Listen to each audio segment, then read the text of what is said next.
Shall we close our eyes in prayer and look into the Lord? Thank you, Heavenly Father. Thank you, Jesus, that you are here in our midst and we look unto you. You are the author and finisher, the perfecter of our faith. And we bow down and adore you and we worship you. Lord, thank you for cleansing our hearts with your blood and flooding our hearts with your Holy Spirit beyond measure. Lord, help us to be nothing before you so that you can be everything in us and you can flood our hearts with your word. You can nourish us with the manna from heaven. Give us your word which is spirit and our life. And Lord, enlighten our inner eyes to see your glory in the mirror of your word. And let your name alone be glorified. In Jesus' precious sweetest name we pray. Amen. Amen. So for so many weeks and months we have been beholding the glory of Jesus, our perfect high priest, in the mirror of the word of God in the book of Hebrews. We were seeing Hebrews chapter 9 last week, and the perfect symbolisms the word of God has is really astonishing. So many thousands of years ago, God asked Moses to write so many things, so many details about the tabernacle and the sacrifices and the regulations, and how this has got a perfect symbolism in what Christ has done. And we do not need any archaeological evidence to prove that this is the word of God, but just this amazing correlation in the scriptures itself will convince us that only God can write, only God can inspire different people in at different periods of time to write something so astonishing. And even today, when we humble ourselves and look into this word with our hearts fixed on Jesus, we can be enlightened to see Jesus' glory afresh again and again, and our lives can be changed, and there is a spiritual lesson that we can take home to our heart. This is the word of God. and uh, and we were seeing how Jesus inaugurated for us this new covenant. He established this new covenant through Moses. God established an old covenant with the people of Israel. God said to Abraham that I will bless my descendants because of the faithfulness of Abraham, with which God was well pleased. God blessed him, and that blessing was upon the physical descendants of Abraham, the Israelites, and how God gave them a land of Canaan, and how God gave them His own word. But although He gave His word and His oracles, uh, the law, that was the word that was given to Moses for the people of Israel, the law couldn't make a man perfect. The law was perfect. The law is perfect and holy. The law of God is God's word, and that is inspired word of God, and the law is perfect. But the law could not make man perfect because of the weakness of our own flesh. Because our flesh, nothing good dwells in our flesh, and our flesh, which is our self will, basically is so much opposed to the Spirit of God, and with this flesh ruling our lives, with this self will, with our self, with our ego, with our I ruling our lives, we can reach nowhere near to the standard of God's holiness, God's requirement. So God gave the word to the people of Israel, and because of the hardness of their hearts, God wrote those commandments in tablets of stone, indicating the hardness of your heart, like Jesus said in Matthew 19. Because of the hardness of your heart, Moses permitted divorce and all. That was what, in that context, Jesus was telling in Matthew 19 in first 8 verses. But it was not so in the beginning. So man's heart was so hardened, it was a heart of stone. And even in the Old Covenant, God prophesied I will sprinkle clean water on you, you will be clean. I will take away the heart of stone from your flesh and give you a heart of flesh. Ezekiel 36 verses 25 to 27, where God prophesied about this new covenant which He is going to establish with the spiritual descendants of Abraham, that is the church, when He would send the Messiah, and whoever received Messiah, his own did not receive Him. John 1:11, we read there, John's Gospel chapter 1, He came to His own, that is His own people, the children of Israel. John 1:11, He came to His own, and those who were His own did not receive Him. But as many as received Him, that is we people, and even among the Jewish people, the early disciples all were Jewish people only, and so many Jews were converted in the first century and subsequently in all these centuries.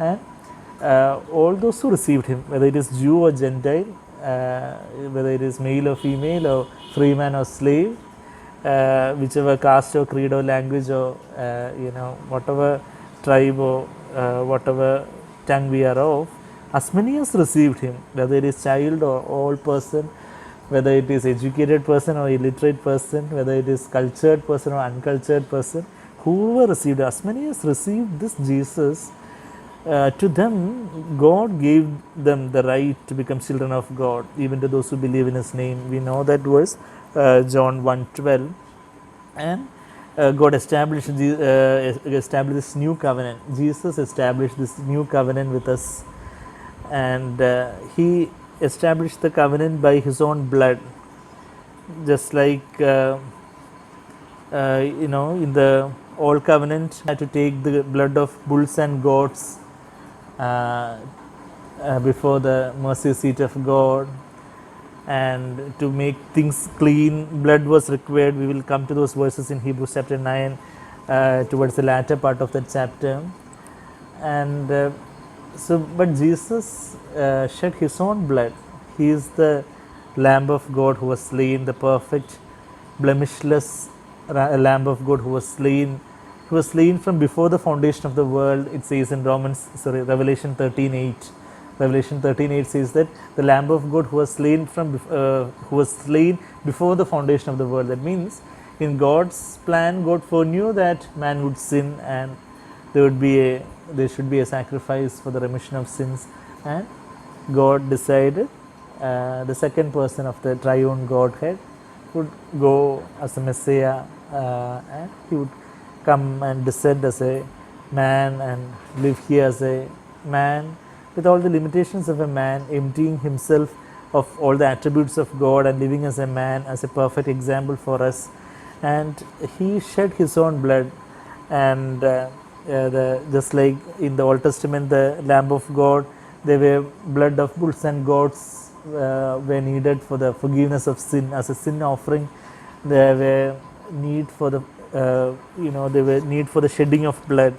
Without shedding of blood, the same chapter, Hebrews 9:22, last part, without shedding of blood, there is no forgiveness. So, even in the Old Covenant, there was shedding of blood, but Jesus shed the blood once for all, so that we do not need to sacrifice anything for the sin as a sin offering. But of course, as a burnt offering, we are sacrificing ourselves. It's a living sacrifice, like Romans 12:1 says. Burnt offering is a worship where we surrender everything to the Lord, part by part, and that is we are surrendering ourselves, seeing the sacrifice of Jesus on the cross.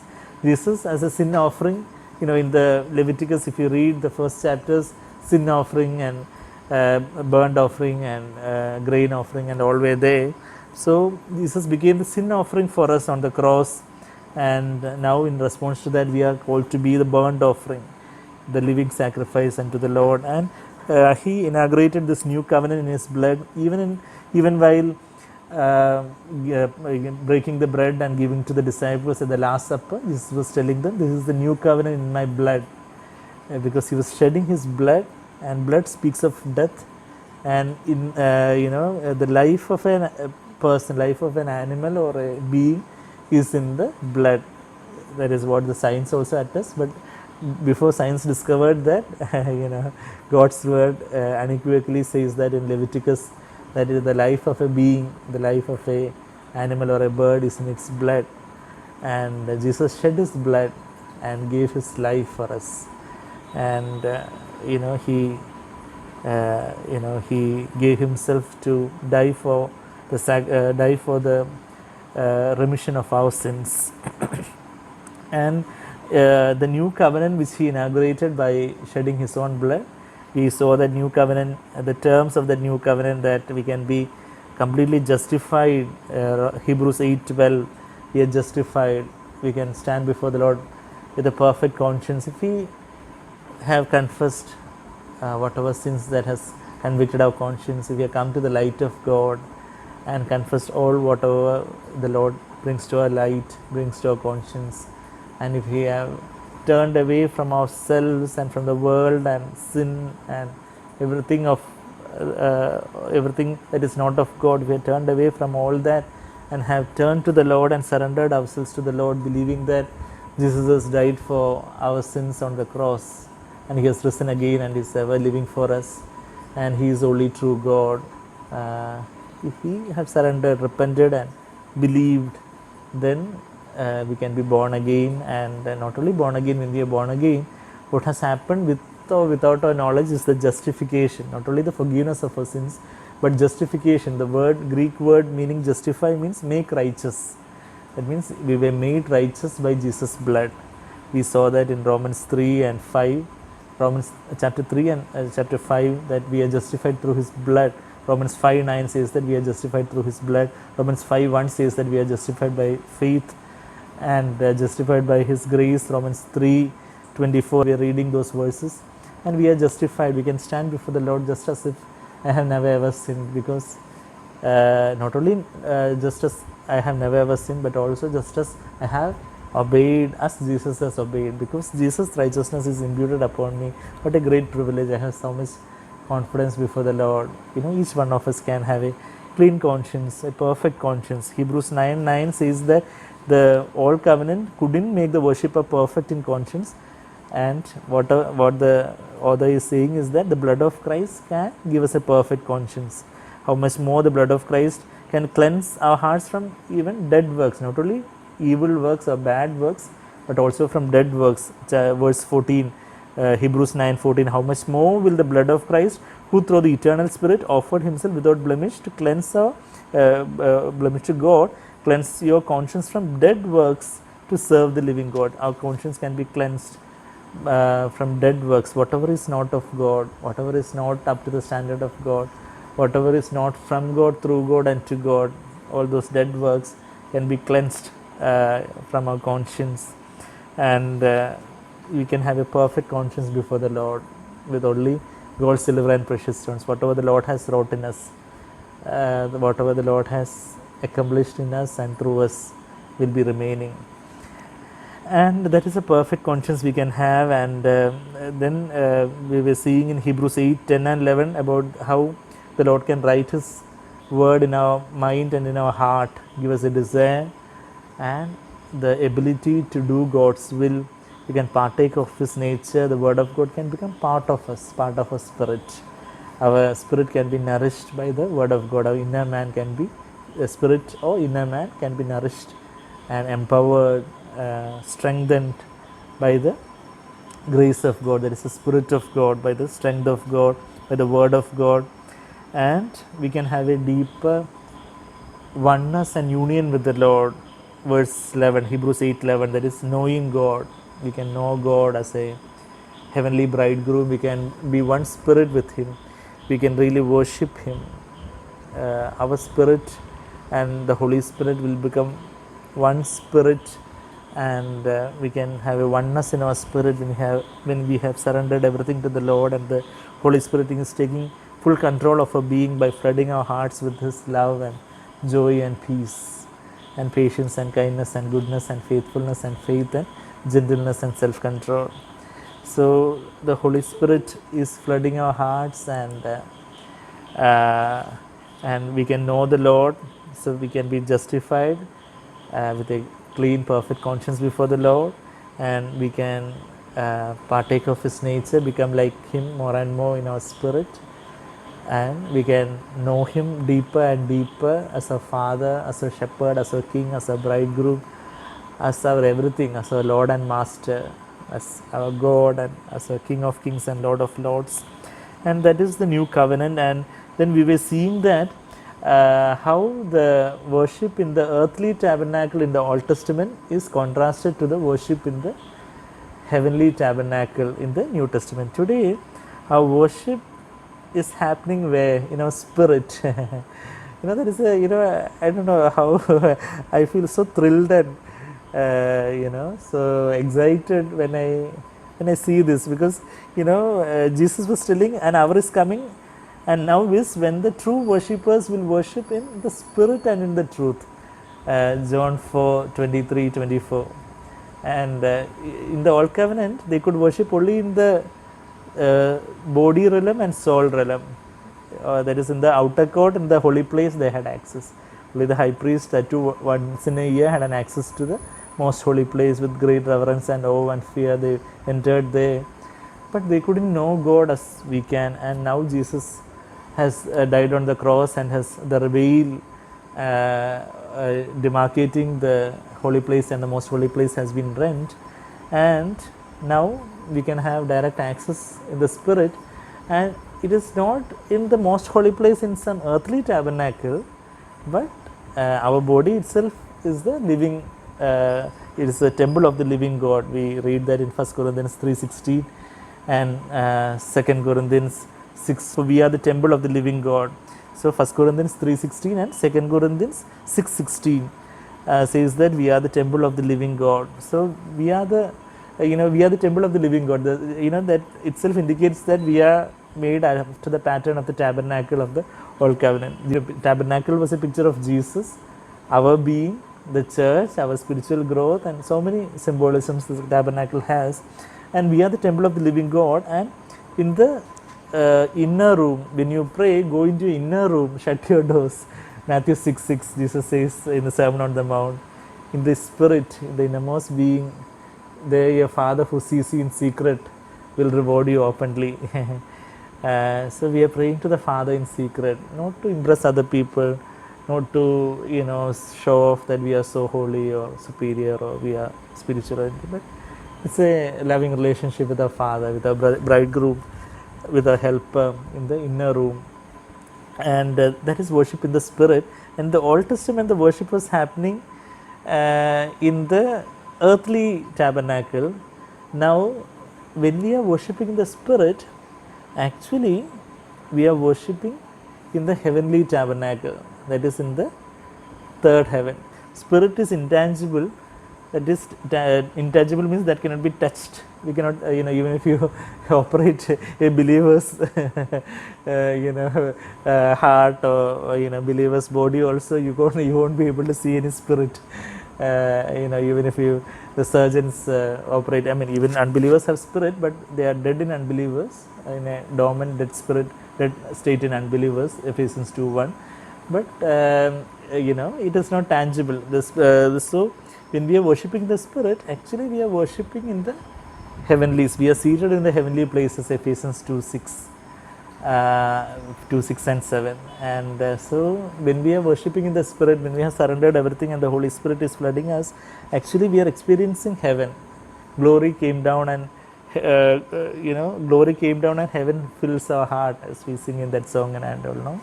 And we are experiencing a foretaste of heaven. Of course, the fullness of the heaven, the literal heaven, we will be experiencing literally when the Lord comes back, and the new heaven and new earth, and all, we'll be literally experiencing all that in the in its full reality, but in a foretaste, but that too in an increasing foretaste. The more the Holy Spirit is taking control of our life, the more we are surrendering more and more parts of our life as the Lord gives us more and more light, the more the Holy Spirit is able to empower us, and we are worshipping in the heavenly tabernacle, that is in the third heaven, the paradise where Jesus is. That is what we read in Hebrews 8:1. Now the main point in what has been said is this, that we have such a high priest who has taken his seat at the right hand of the throne of the majesty in the heavens. He is there. He is high priest and he is there. He is a minister in the sanctuary and in the true tabernacle which the Lord pitched, not man. So he is interceding for us at the right hand of the majesty in that in the third heaven. and there only we are worshipping. When we are worshipping in the Spirit, when we are becoming one in spirit with the Lord, then in the Lord's presence is the fullness of joy. We read that in Psalm 16:11. So when we experience the fullness of joy in the Lord's presence, actually we are experiencing a bit of heaven. That is the kingdom of God. That is why kingdom of God is in your midst. Jesus says in Luke 17:21.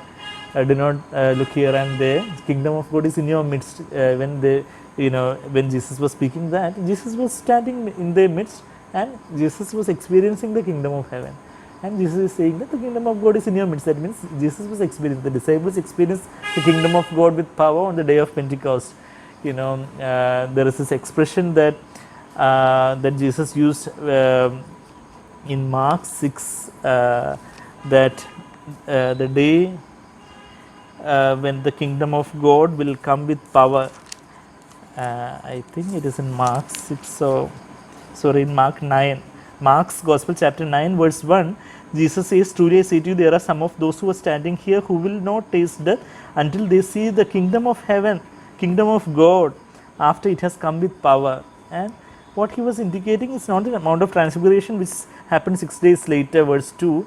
The transfiguration happened 6 days later, but of course, not that many people there died within those 6 days. But what Jesus was telling about the kingdom of God coming with power, when the Holy Spirit shall come upon you, you shall receive power, and you shall be my witnesses in Jerusalem and Judea and Samaria and to the uttermost parts of the earth. Acts 1:8 and Acts 2. The kingdom of God was coming with power upon them.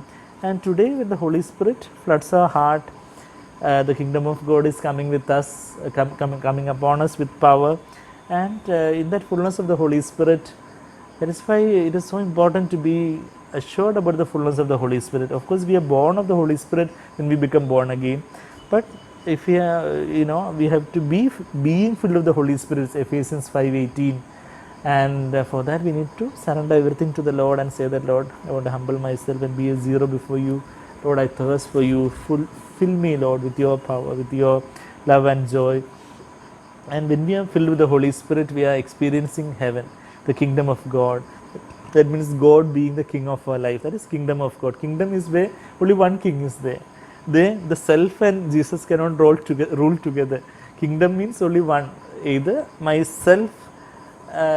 self kingdom would be ruling, or the I am crucified with Christ. It is no longer I who live, but Christ who lives in me. Christ is ruling my life. Christ is the kingdom of God. Galatians 2:20. And so we were seeing that the first covenant, Hebrews 9:1, last week also we saw those verses, but we will quickly go through that. Even the first covenant had regulations of divine worship and the earthly sanctuary. So this is the earthly sanctuary, that was what Moses and even through Solomon and even through in Ezra and Nehemiah, all those was earthly sanctuary. Only the picture that was pitched by man, not by God. But Jesus is the high priest there in the heavenly sanctuary, pitched by the Lord himself, which the Lord pitched. Hebrews 8:2 is the Lord pitched, not man. And that was only a copy and shadow. The earthly sanctuary was only a copy and shadow. Hebrews 8:5 we read that.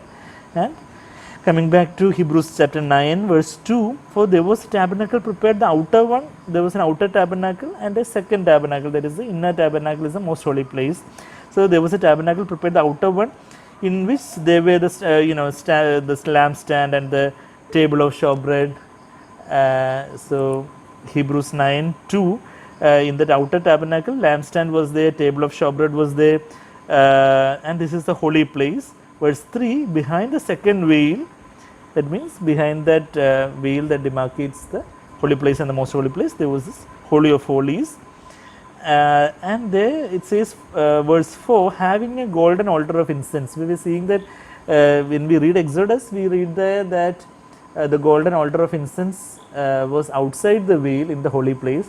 But here the author is saying the holy of holies having a golden altar of incense, because here this is the symbolism of the high priest Jesus entering the most holy place in the heavenlies with his blood. And so even in the Old Testament, if you turn to Leviticus chapter 16, on the day of atonement, Leviticus chapter 16, verse 12 onwards, if we read that the high priest shall take a fire pan for Aaron. Aaron shall take a fire pan full of coals of fire from upon the altar before the Lord. This is golden altar before the Lord, and 2 handfuls of finely ground sweet incense, and bring it inside the veil. So the golden altar is taken inside the veil on the Day of Atonement, when the high priest is entering the most holy place once a year. He shall put the incense on the fire before the Lord, that the cloud of incense may cover the mercy seat. Incense speaks about our prayer, our supplication, and that has to cover the mercy seat that is on the ark of the testimony. Otherwise, he will die. With what a strict, awesome God we have. But actually, today, the blood of Jesus is upon that mercy seat. That mercy seat is not only mercy seat now. It is a throne of grace now. We read that in Hebrews 4:15. Let us come near to the throne of grace. So in Old Testament only mercy was there. Jesus brought grace also. Law came through Moses and grace came through Jesus. John 1:17 we read that. So now we have the throne of grace, from where we receive not only mercy but also grace, and even grace upon grace. John 1:16 we read there. And otherwise he will die, and moreover he shall take some of the blood of the bulls and sprinkle it, blood of the bull, and sprinkle it with his finger on the mercy seat. Today Jesus the high priest is sprinkling his own blood, which he shed for us on the cross. That is what we are going to read in Hebrews 9 further. How that perfect symbolism, everything. So to the Jewish Christians only, this letter was primarily written in the book of Hebrews, so they knew all these regulations, and we may not be that familiar with the Old Testament regulations and all. So from their childhood, Jewish people were reading all this book, and they were practicing all that, and when they were explained that how Jesus is the perfect high priest, not Aaron, not this Levitical priesthood, but priesthood according to the order of Melchizedek, how it would have been such a revelation for them. So that is what we read there, with his finger on the mercy seat on the east side, or verse 14 latter part. Also in front of the mercy seat he shall sprinkle some of the blood with his finger 7 times, and then he shall slaughter the goat of the sin offering, which is for the people. So what we read is that, and verse 16, he shall make atonement for the holy place because of the impurities of the sons of Israel and because of their transgressions, and we read over there. And so how the golden altar is taken inside the Holy of Holies, or the most holy place. So that is what and even the Greek word, they having a golden altar, that Greek word for there is indicating not the location but the ownership. So the most holy place on that golden altar of incense on the Day of Atonement, having a golden altar of incense and the Ark of the Covenant. So inside the most holy place, the Ark of the Covenant is there, covered on all sides with gold, and inside this Ark of the Covenant, inside this Ark was what? There was a golden jar holding the manna. This is the heavenly manna, and that is the fresh revelation of the Word of God, that which nourishes our spirit. And then the Aaron's rod, indicating the spiritual authority and the fruitfulness. Last week also we were reading from Numbers 17, how when Israelites rebelled against the authority of Moses and Aaron, Moses was asked to take 12 rods from the 12 tribes, and each one's names was written on each rod, and they were put in the most holy place. And the next day what happened was that all the 11 rods were dry only, but Aaron's rod budded and sprouted and brought forth fruits and blossoms. Almonds are quick to blossom and bring forth fruit, it says. So Aaron's authority, spiritual authority, Moses and Aaron's spiritual authority was they were attested by God. So, and God told Moses to keep this Aaron's rod in the most holy place, in the Ark of the Covenant, indicating the spiritual authority that God can give us to lead others to eternal life. That we saw that in John 17:2, Jesus saying that you have given me authority that I may give eternal life. Lord is giving us spiritual authority so that we can impart the life of Jesus to other people, to help them, the life of Jesus through the Holy Spirit, through our words and through our actions. And that is a spiritual authority that God has given us. And as a servant of God, as a priest of God, Jesus is the high priest and we are all royal priesthood. So as a priest of God, we can exercise that authority to guide people who are under us, our children, our wife, and people who are like spiritual children to us, our younger brothers and sisters in the Lord. And so there we read Aaron's rod which budded, and the tables of the covenant. The in the Old Testament, the 10 commandments, mainly the two tablets of the covenant.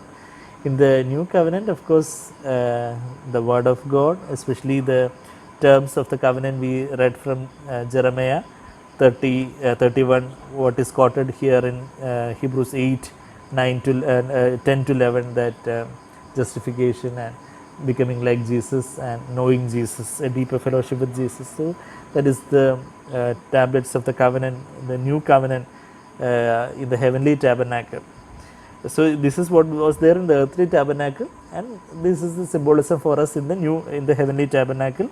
And above this ark of the covenant were the cherubim of glory overshadowing the mercy seat. But of these things we cannot now speak in detail because these are all obsolete. Hebrews 8:13 says that the first covenant has become obsolete, no longer valid. Not that the word of God is invalid, the word of God in the Old Testament is invalid, but the treaty that God made with the people of Israel, it is no longer valid. God is now operating on the basis of the new covenant which his son established with his own blood.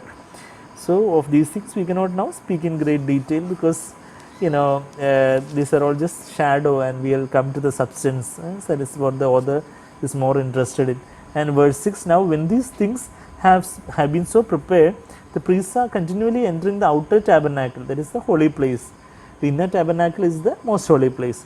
So when these things have been so prepared, the priests are continually entering the outer tabernacle, performing the divine worship. But into the second tabernacle or the inner tabernacle, only the high priest enters once a year, not without taking blood, that is with taking blood, which he offers for himself, because he is also a sinner man just like any of us, Aaron and after him. He offers for himself and for the sins of the people committed in ignorance. And Holy Spirit is signifying this, verse 8, that the way into the NASB translation is wrong over there. It has to be translated most holy place. The way into the holy place was always disclosed only. The Greek word there is hagion. That is, it has to be translated most holy place. And even Hebrew, many a time I have wondered why Hebrews 10:19 says that we have confidence to enter the most holy. If you read NASB, which is wrongly translated there also in Hebrews 10:19, confidence to enter the holy place by the blood of Jesus by a new and living way. So I was wondered why Holy Spirit has inspired like that. The Holy Spirit doesn't inspire like that. The original inspiration, the Greek word is hagion, which has to be translated most holy place. I don't know why the NASB translators, which is acclaimed to me the most literal, but some mistakes, because translations are human made only. But KJV translates as most holy place in Hebrews 10:19 also. So here also hagion is that hagion, or in Greek probably it is pronounced hagias. That is the sanctuary, holy place, most holy place. Like holy place or most holy place, it can be translated, but according to the context, it has to be translated correctly. So it has to be translated most holy place. So verse 8, the Holy Spirit is signifying this, that the way into the most holy place has not yet been disclosed, while the outer tabernacle is still standing. The outer tabernacle, the holy place, is still standing, and all the regulations and always still standing. And the Holy Spirit is signifying that the way into the most holy place is yet to be disclosed. And when Jesus died, the veil was rent, and it is disclosed. It began to be disclosed. Of course, the apostles began to get revelations about this after the day of Pentecost. Subsequently, especially when the word of God was subsequently written, inspired by many authors like Apostle Paul and Peter and John and all the writers of the epistles, and all were inspired by the Holy Spirit. The word of God was more progressively revealed to them, and we don't know who the author of the Hebrews is, and when this also was written, it was all the more revealed how all this is written by the inspiration of the Holy Spirit. We read that verse in 2 Peter chapter 1 verse 20 and 21. But know this first of all, that no prophecy of Scripture is a matter of one's own interpretation. For no prophecy was ever made by an act of human will, but men moved by the Holy Spirit spoke from God. So, men moved by the Holy Spirit spoke from God and wrote and gave us this book of Hebrews. So, we are so thankful to the Lord that so many things we can see here and learn from here, not to have an intellectual theological knowledge, but to see Jesus more clearly, so that we can cling on to Him more wholeheartedly. So, and verse 9, this outer tabernacle is still standing. This is a symbol for the present time. It's a symbol, not the substance. Accordingly, both gifts and sacrifices are offered in that outer tabernacle, which cannot make the worshipper perfect in conscience. The blood of bulls and goats could only cover their sins. Psalm 32:1, blessed is the man whose sins are covered, and it was not cleansed away. It was just like a blackboard on which all our sins were written, and it was covered by a blanket, and every year there was an annual reminder of their sins. Hebrews 10:3 says about this annual reminder of sins year after year. And so the worshipper was not perfect in conscience. They had this at the back of their mind, in a way I have sinned and God has forgiven, but they couldn't experience the liberty of justification. The justification came through Jesus, where the blood has taken away and the blood has cleansed our sins. 1 John 1:7, if we walk in the light as He is in the light, we have fellowship with one another, and the blood of Christ cleanses us from all sin. Not just covers our sins, but many a time today, some of the songs says about Jesus' blood covering us, and under the blood and all, but it's actually scripturally it is blood of Christ cleansing us, not covering us.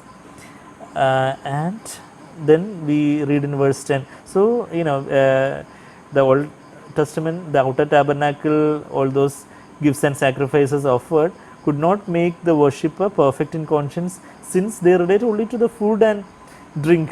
Hebrews 9:10, since they relate only to the food and drink and various regulations for the body imposed until a time of reformation. Until a time of reformation. That word there is diorthos. That means orthos means straight, ortho, orthopedic, and orthodontics, and straighten. That is the word meaning over there. And diarthros basically means when things will become straight and clear, and that came through Jesus. That reformation, that time of reformation came through when Jesus established His covenant. So until that time, there was this various washings and regulations, regulations for the body only it was there. But now this is all, the new covenant worship is related to our spirit, our oneness with the Lord, not just related to the body and all. In the Old Testament, if you read all the law, and also so many laws about the hygiene, personal hygiene, and about health and what types of food to eat. So it was related to the body, because in that realm only God could deal with them. So today in the New Testament, in the new covenant, we can see everything is related to the inner man, spirit, how we need to be pure inwardly. Jesus said, the Pharisees are like the people whose outer portion of their cup is clean, but the inside it is all unclean. But if the inside is clean, the outside will be cleansed also. Matthew 23:26 we read there. And so the new covenant is about washing the inside of the cup, and that is through the blood of Christ and Holy Spirit empowering us and making us more like Christ inwardly. So it is not just about related to the regulations of the body and all, but much more deeper. From the innermost being can flow rivers of living water. And verse 11, when Christ appeared at this time, when until the time of Reformation, all these were there, but when Christ appeared for this reforming, for this straightening up things, till that time it was just like was crooked and haphazard and all. Like John the Baptist also said about John the Baptist, Isaiah prophesied in Isaiah 40, we all know that verse, to prepare the way of the Lord, to make the crooked path straight and all, we read there. So Jesus is the one who came for the diorthos, to make things straight, the reformation. That means Isaiah chapter 40, verse 3, that is the prophecy about John the Baptist. A voice is calling, clear the way for the Lord in the wilderness, make smooth in the desert a highway for our God. Let every valley be lifted up, every valley, low self-esteem and all, be lifted up, and every mountain, all the proud and haughtiness and all be brought down. Every mountain and hill be made low, and let every rough ground, people some very crude and rough in their behavior and in the personal relationship and all, that rough ground become a plain, and rugged terrain, rugged, it is not straight and all, rugged terrain, a broad valley. And then the glory of the Lord will be revealed in our life also. John the Baptist came to prepare the way for the Lord, and so that Jesus could come. So today we have the ministry as a church of the John the Baptist. Before the great day of the Lord comes, he will send one in the spirit of Elijah. We read that in Malachi chapter 4, last verses. And that was actually God sent John the Baptist in the spirit of Elijah. Jesus himself said in Matthew 11:17, if you are willing to accept him, but because Israelites didn't accept John the Baptist, now that prophecy is fulfilled through the end days church, where as a church, as the body of Christ, we are preparing the way of the second coming of the Lord. Like just like John the Baptist prepared the way for the first coming of the Lord, now as a church we are preparing the way for the second coming of the Lord. And now through the ministry of the word and through the ministry of encouraging one another, when we are building up the body of Christ, when we are encouraging one another in the body of Christ, in our families, in our local church fellowship, in our meetings, in our gatherings, we are building the body of Christ, and we are we are doing what the Lord has done to, Lord has come to do, that reformation. Just like Reformation also, we historically say the Reformation was in the days of Martin Luther, but Jesus came with the real Reformation. Martin Luther, because it was dark ages that time, Martin Luther has to, Lord has to use Martin Luther to kindle afresh all those things.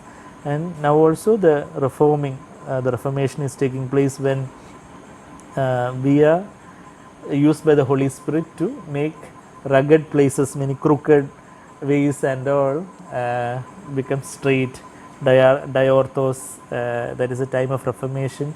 And but when Christ appeared as a high priest of the good things to come, how Christ appeared as a high priest of the good things to come. In the new covenant, whatever we have is the good things. All good and perfect gift is from the Father of lights, James 1:17, and we have so much of good things.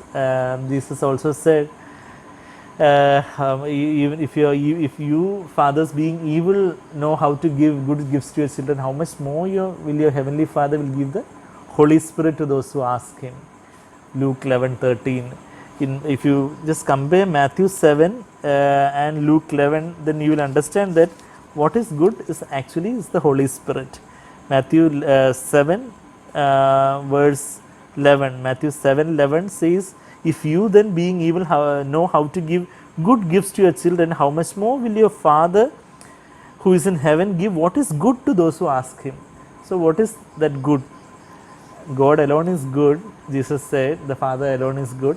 And there in Luke 11:13 we read there that how much more the Father will give the Holy Spirit. So what is good is God himself. Jesus, when he came as a man, he said that God alone, Father alone is good. So the Spirit of the Father, the Holy Spirit, is what is good for us, and that is what the high priest gave. Just like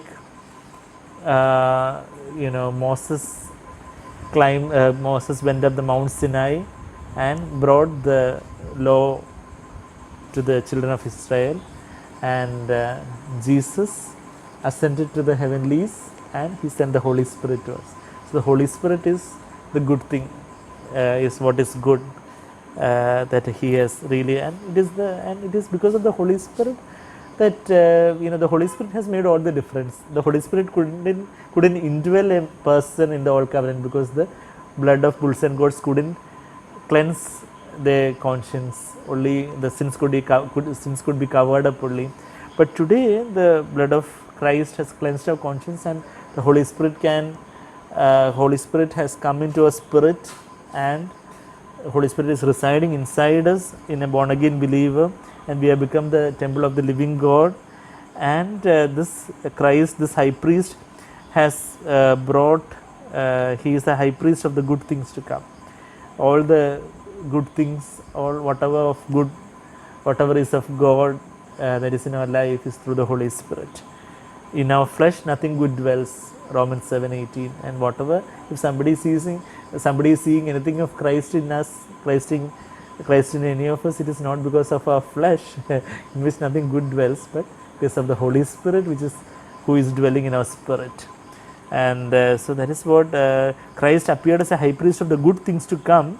He entered. But when Christ appeared as a high priest of the good things to come, he entered through the greater and more perfect tabernacle.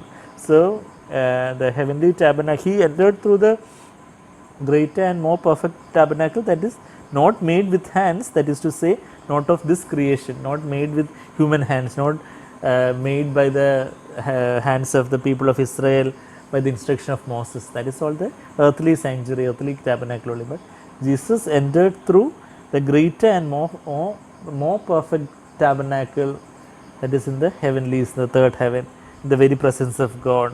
He entered through the greater and more perfect tabernacle, not made without hands, and not through the blood of goats and calves. Actually, the high priest in the Old Testament, in the Day of Atonement, they will be entering the most holy place into the inner tabernacle, that is the second tabernacle, with the blood of bulls and goats and calves only. But Jesus entered through his own blood. Verse 12. He shed his own blood. He became a sacrifice. How perfect symbolism, no? The Israelites were under the Roman government, and the capital punishment of Roman government was this crucifixion. And Jesus was so flogged and so pierced by the crown of thorns, and so flogged all over that he was bleeding, and even the last drop of his blood was shed. Even when the soldier pierced his chest, John 19 chapter, we read there that the blood and water, whatever remaining of the blood and water, also was shed. That even the last drop of blood was shed from Jesus' body for the remission of our sins, out of love for us. And and actually, and that has got a perfect symbolism. So even God allowing Roman government to have this capital punishment of crucifixion, and Jesus undergoing that, and the Jewish people, although Pilate wanted to release Jesus, Jewish people wanted to crucify him, and everything, God foreknew everything. Even, despite Satan's scheming and planning to destroy Jesus, everything was under the so marvelous plan and picture of God. How marvelous, how great our God is. He turns the tables of Satan against himself. He prepares a table before our enemies. We read that he anoints our head with oil, and our cup overflows. He prepares table before our enemies. Psalm 23:5 we read there. And how even when Satan was trying to kill Jesus and to make an end of Jesus' life, how all this had even Jesus shedding his own blood to the last drop, even that soldier coming and piercing, so that even the last drop was shed, so that when in Jesus' resurrection body there is no blood remaining. When Jesus appeared to the disciples in Luke chapter 24, we read there that Jesus is saying, "See my flesh and bones." He is not saying, see my blood, flesh and bones. He's saying flesh and bones. There was no blood remaining in him. The new resurrection body that we will have also, we won't have any blood. We will have flesh and bones only, and there is a special resurrection body which can come into even a closed room and all, which we will have when Jesus comes back. In the twinkling of an eye, we will get the resurrection body. We read that in 1 Corinthians 15, last part. And here but through his own blood he entered the holy. There also it is not the holy place, Hagion, most holy place. In ASB translation is wrong. It has to be translated, he entered, verse 12, Hebrews 9:12, he entered the most holy place once for all. The Old Testament earthly high priest, they had to enter year after year after year after year, because it was not a perfect sacrifice. The blood and the sacrifice of bulls and goats was not a perfect sacrifice, but Jesus' sacrifice was so perfect. It was once for all. This was the blemishless Son of God, and once for all he entered the most holy place in the heavenly sanctuary once for all, having obtained eternal redemption for us. He has obtained that eternal redemption, not only of your spirit but of our soul and body also. Our spirit was redeemed when we are born again. Our body will be redeemed when Jesus comes back, when we get a resurrection body. And now our soul is being redeemed by sanctification, justification. The future is glorification. Now the sanctification process is happening.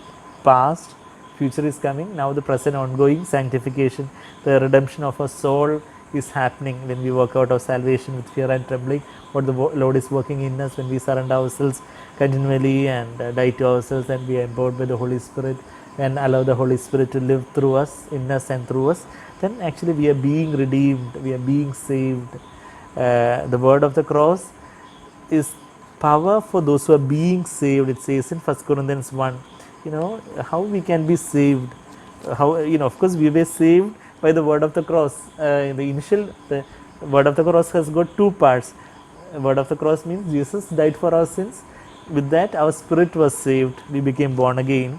And in order for our soul to be saved progressively, we need the latter part of the word of the cross. That is, Jesus died for us on the cross is the former part, and we die with Jesus on the cross is the latter part. That means I die to myself every day, and I am empowered by the Holy Spirit and allow Jesus to live through me is the latter part. There we read that in 1 Corinthians 1:18, for the word of the cross is foolishness to those who are perishing, but to us who are being saved. A continuous tense is used there.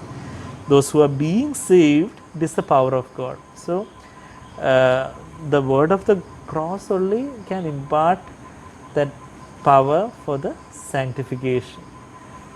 Through the cross only that sanctification occurs. Not by our own gritting the teeth, but by our surrendering ourselves before the Lord, so that the Lord can flood us more and more with His Spirit. That is the word of the cross. Word of the cross is the word of resurrection also, because after every cross is a resurrection. After every death there is a resurrection. So that is why the way of death to self is the way of life in the Spirit also. So that is, so he entered the holy place once for all, having obtained eternal redemption.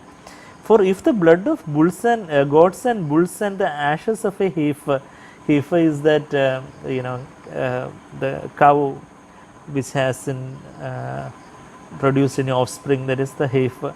Verse 13, for if the blood of goats and bulls and the ashes of a heifer, sprinkling those who have been defiled, sanctify for the cleansing of the flesh.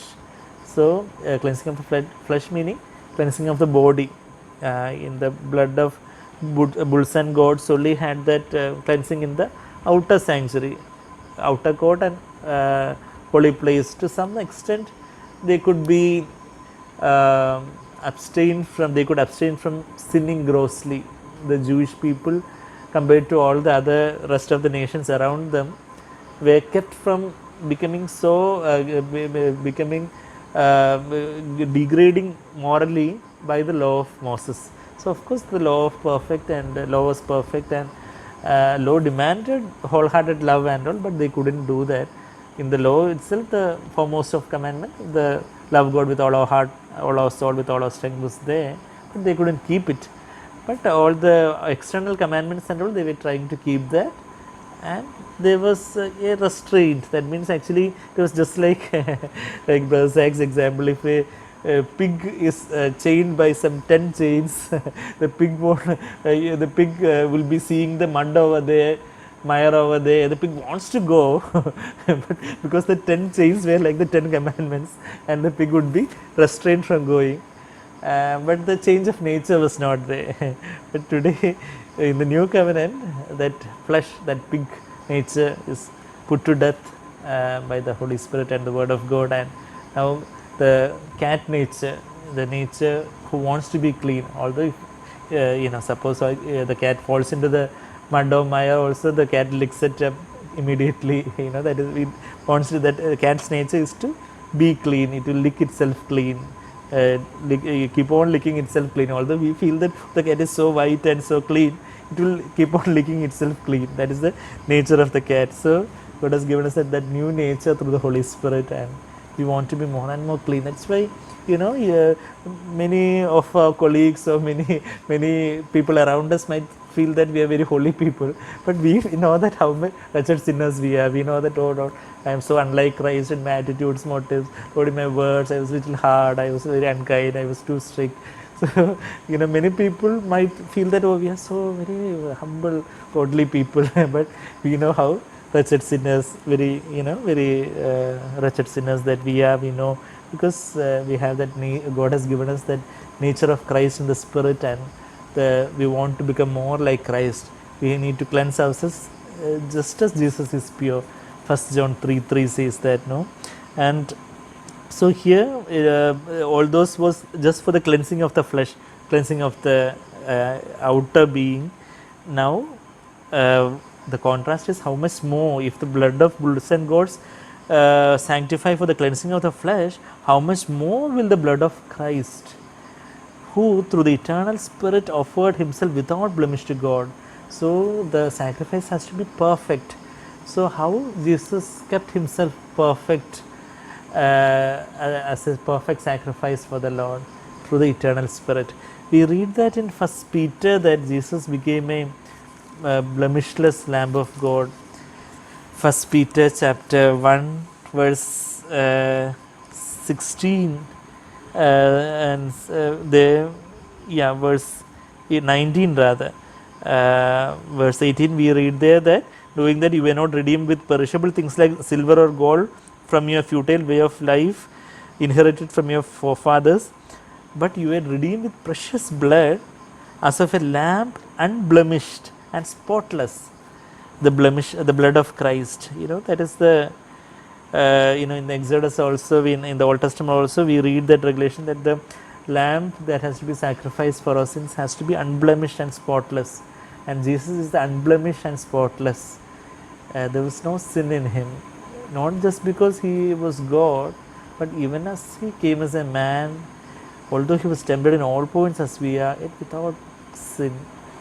Hebrews 4:15. We really, our adoration and worship of the Lord will just enormously increase when we see how he came in the likeness of sinful flesh, Romans 8:3, and he could be tempted as he was tempted in all points as we are, yet even in his innermost motives or attitudes or words or deeds or anything, there was not even a tinge or a smell of sin, and he was a perfect sacrifice. That's why he could shed his precious blood, and he was the Lamb of God who is unblemished and spotless. And if there was any spot, if there was any sin, Jesus couldn't be a perfect sacrifice for our sins, and our sin would have remained.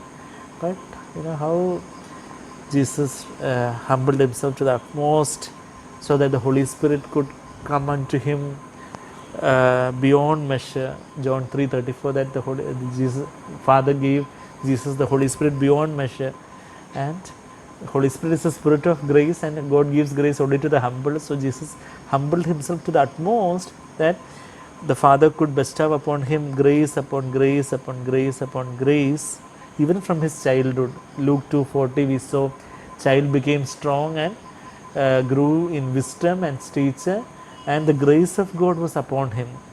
And he was the humblest, the meekest, and the eternal spirit. The Holy Spirit is called the eternal spirit here in Hebrews 9:14. And how Jesus could offer himself without blemish because, through the eternal spirit, through the Holy Spirit, not by his inherent power as God he overcame temptation, but whatever power of the Holy Spirit is available to us today, that power only was accessible to him also. He didn't use his heavenly credit card secretly to overcome temptations, as Zach Quinan puts it, as we have heard him often. But he humbled himself, and the Father gave him the strength of the Holy Spirit, strengthened him, and he cried out with loud cryings and tears in the days of his flesh to keep himself from death, that is, from spiritual death, and he was heard because of his piety. Hebrews 5:7 we read there. And the Holy Spirit was empowering him, and even the greatest of all temptations, even in the Garden of Gethsemane, when he was faced with a choice where he had to break fellowship with the Father for 3 dark hours on the cross, forsaken by the Father for my sake. He, although it was so painful for him, he yielded to the Father's will. He struggled, and he shed sweat drops of blood for my sake, for each one of our sakes. He loved us so much, and through the eternal Spirit, through the, he was so empowered. The angel of God came to empower him. It's a strength he needed to take that decision. And through the eternal Spirit, he offered himself without blemish to God. And now we also have no other way to offer ourselves unblemished to God, but through the eternal Spirit of God. We need, of course, the blood of Christ primarily to cleanse us from our dead works. That is what we read, that because Jesus could offer himself without blemish to God, the blood that Jesus shed, this precious blood, will cleanse our conscience from dead works.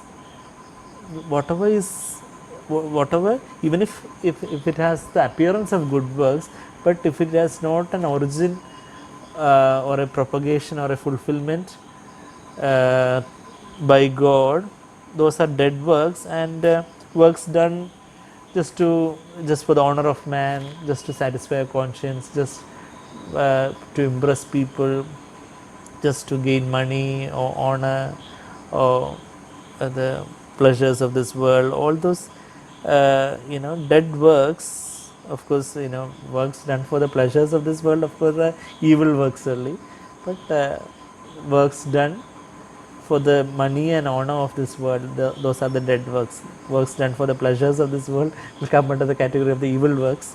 Of course, that blood of Christ will cleanse, that we can understand. But even the dead works, which the blood of bulls and goats couldn't cleanse.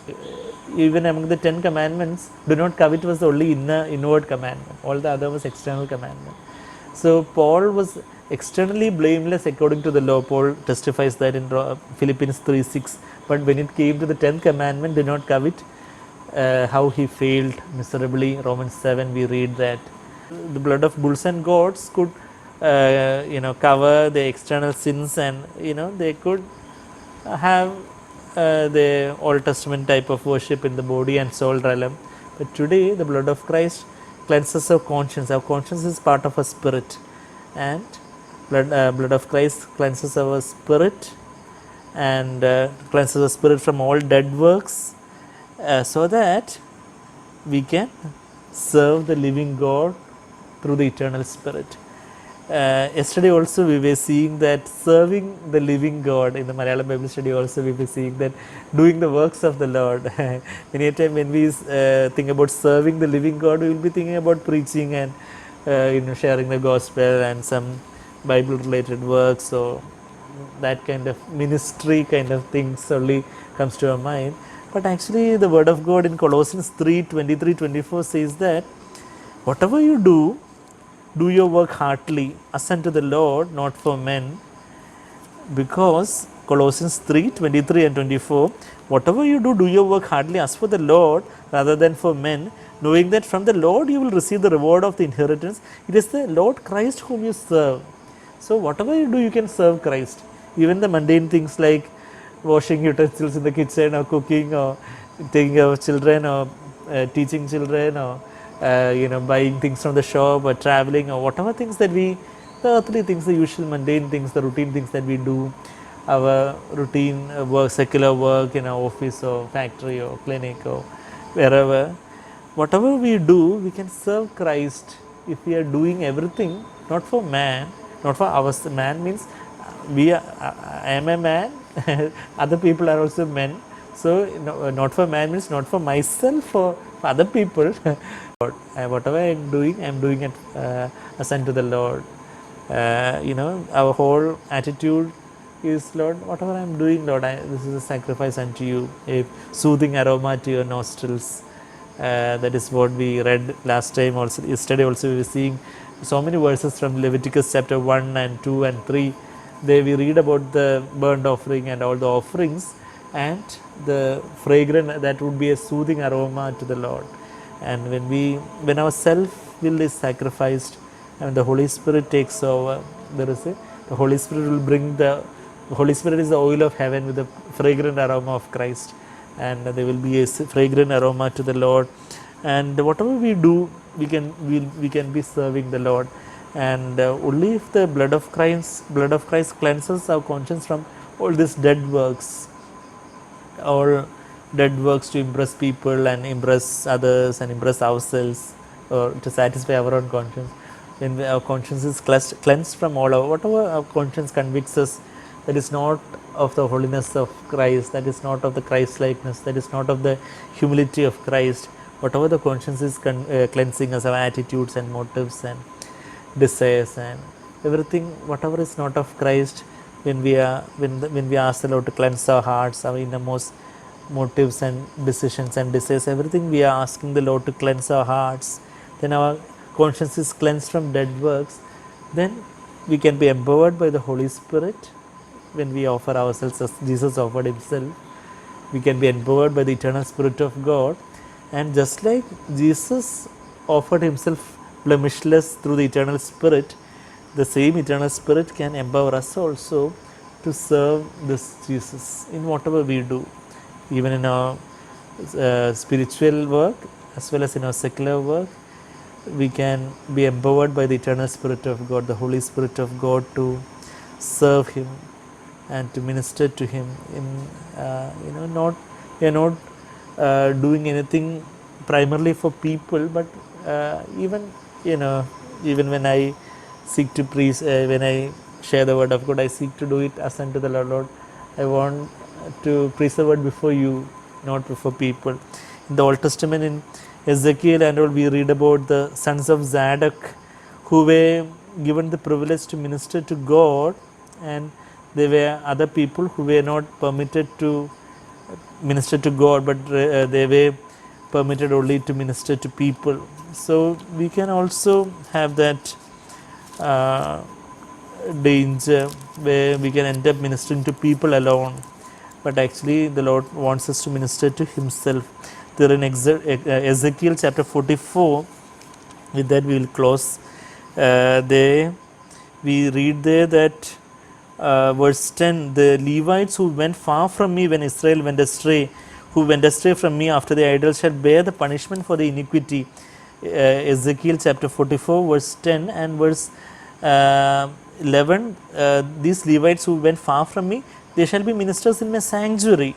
That means actually they will be ministering to the people, and last part, they shall stand before them to minister to them. They shall they shall stand before people to minister to people. But actually verse 13 about sons of Zadok who were faithful to the Lord, verse 15, but the Levitical priests, the sons of Zadok, who kept charge of my sanctuary when the sons of Israel went astray from me, shall come near to me. I love that word. We can come near to the Lord. If you have repented of all our going astray from the Lord, we can come near to the Lord to minister to me I can minister to the Lord, not to people. Of course, whatever I minister to the Lord can bless it to other people. But actually, it is not to the people that I primarily minister, but it is to the Lord that I minister. I am ministering to the Lord. And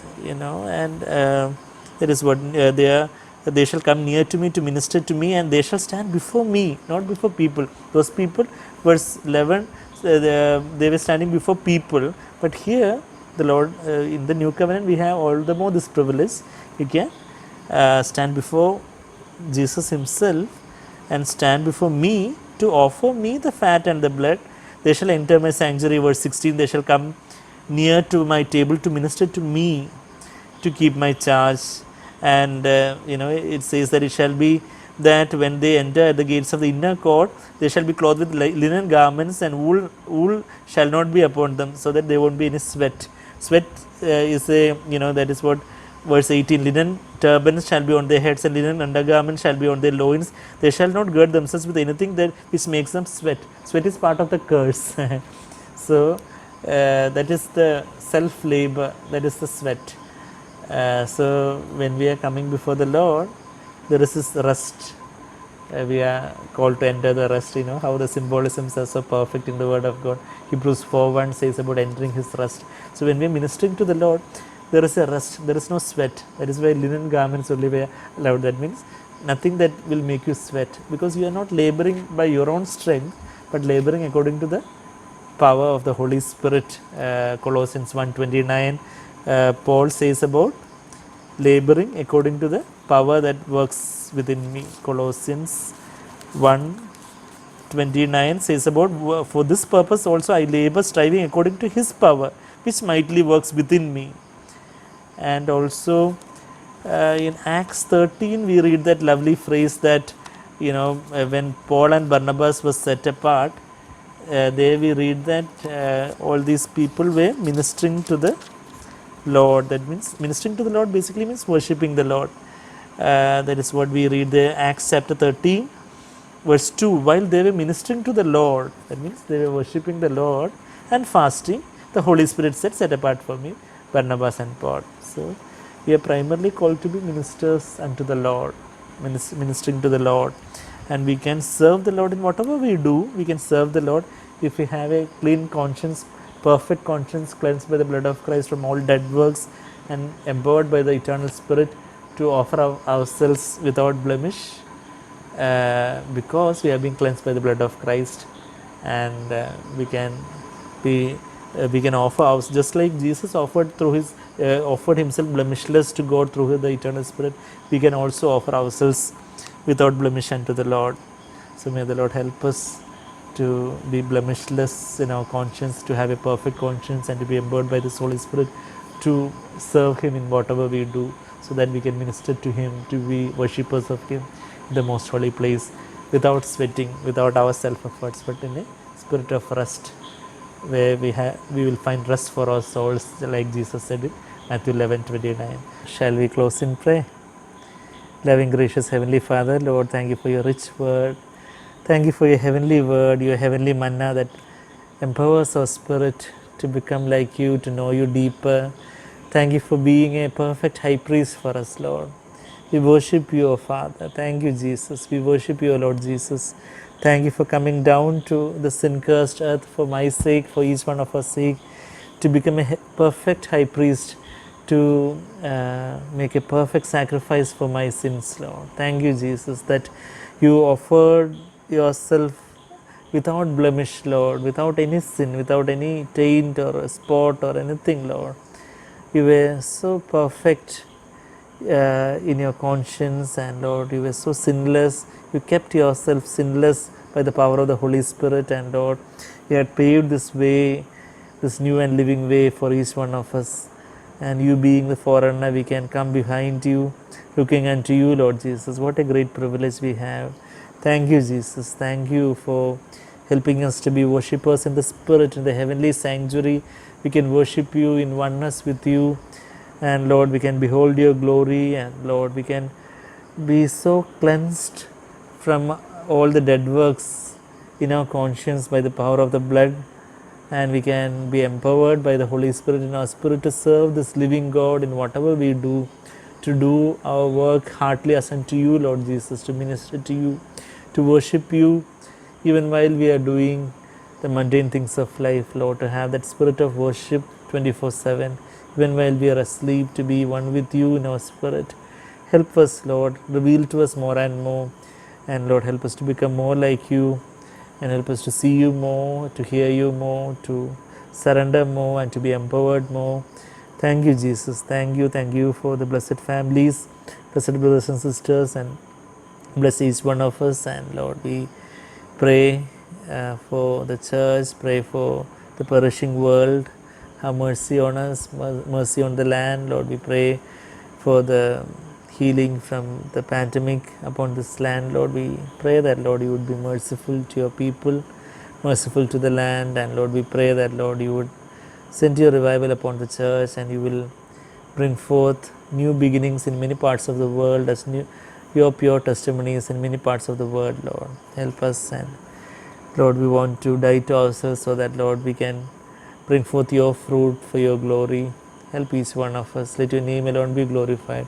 In Jesus' precious sweetest name we pray. Amen.